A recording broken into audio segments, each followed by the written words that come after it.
What's up, guys? Welcome back to another episode. Today we're going to be tackling the xbrace. The thing was completely rotted out. We cut out the rotted portion. We welded in a piece of number 6 rebar. So let me show you what we got going on. We have it mocked up underneath. And we got a couple issues we got to solve today. But shouldn't be a big deal. And we're going to get this thing welded up, get some paint on it, make it look good.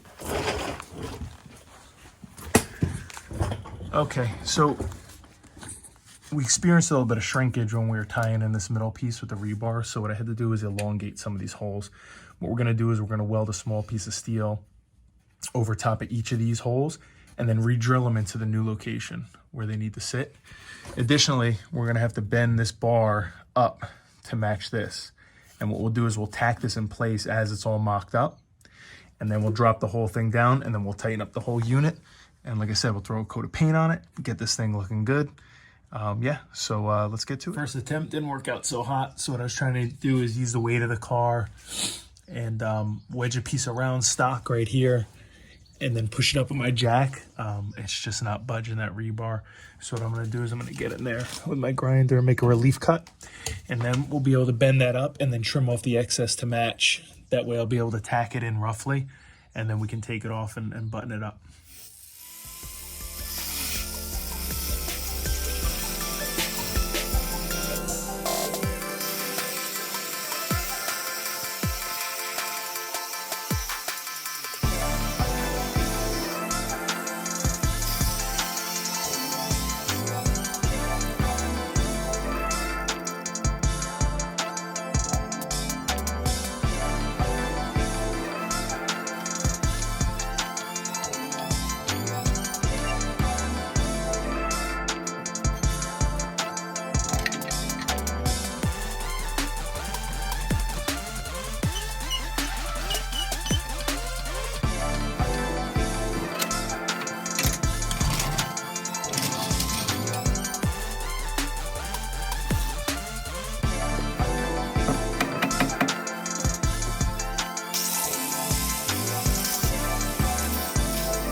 So we got everything mocked up.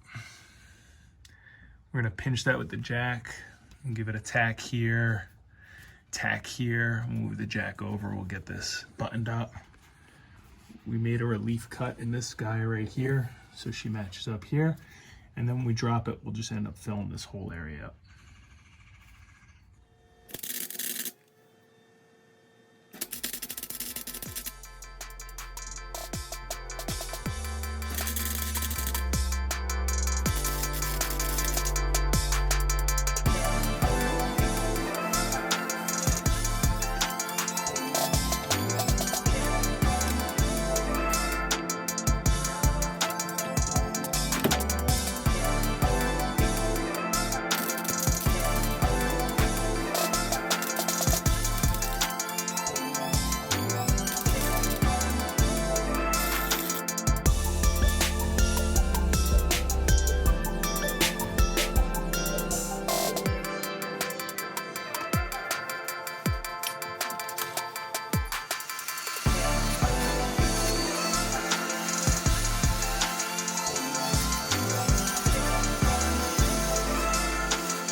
everything's in its final place and welded up.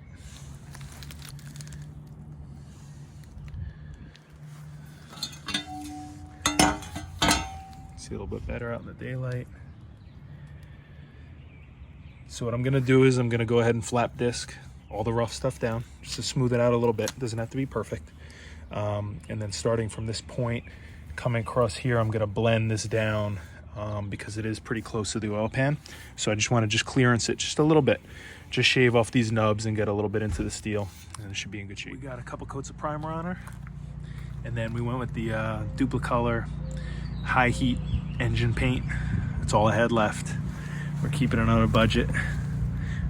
Looks good, nice and solid.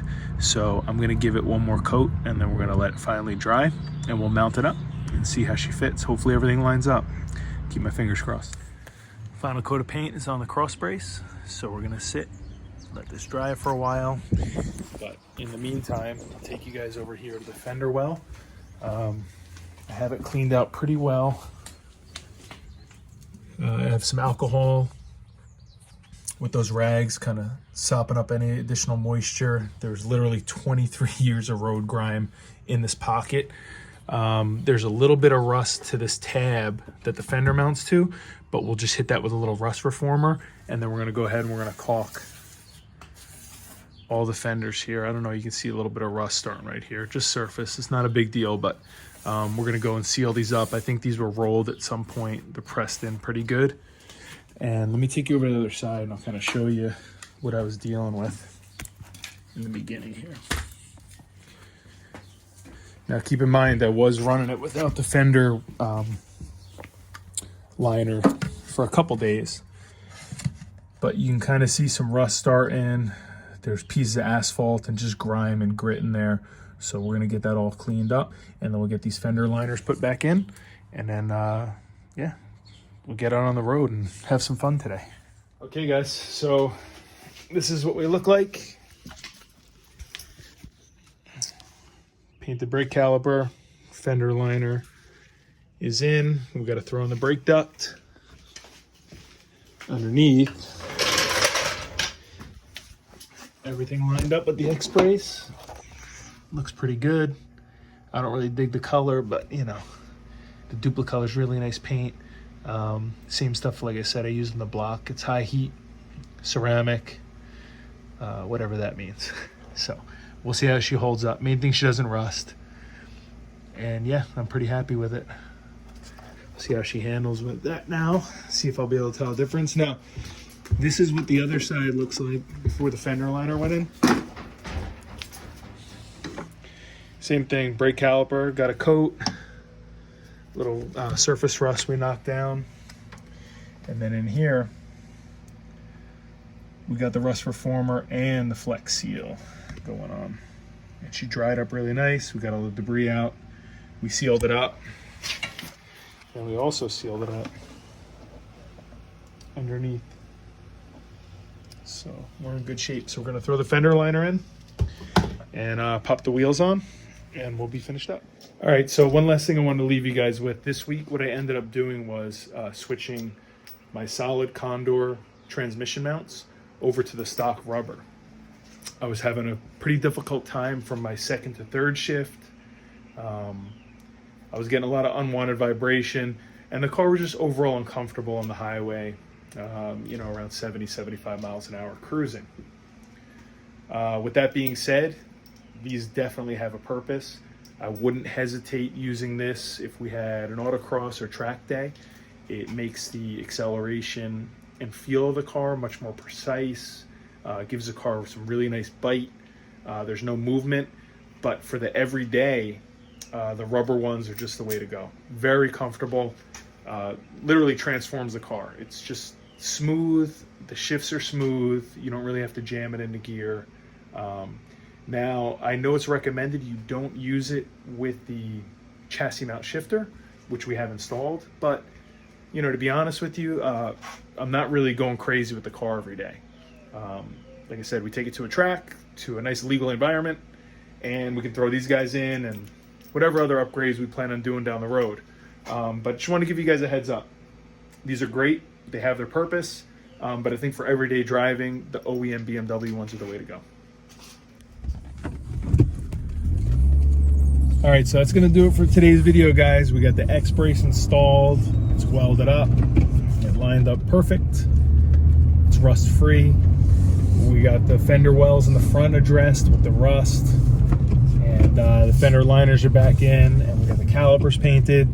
So I think all in all, we had a pretty successful day, and we didn't spend much money. I hope you guys are staying safe out there. And if you guys got a car you're working on, or a project, or something you've been meaning to get to, now's the time to do it. We have all the time in the world, especially on the weekends. Make sure you guys are spending time with your families, and stay safe out there, okay?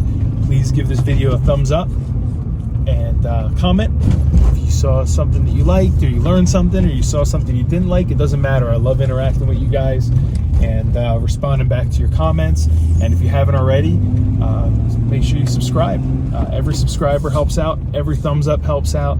And I appreciate you guys for sticking with me and taking you on this little journey of mine, this budget journey of the BMW M3. And we'll have more content coming up on the Mazda and some more on the M3 coming up shortly.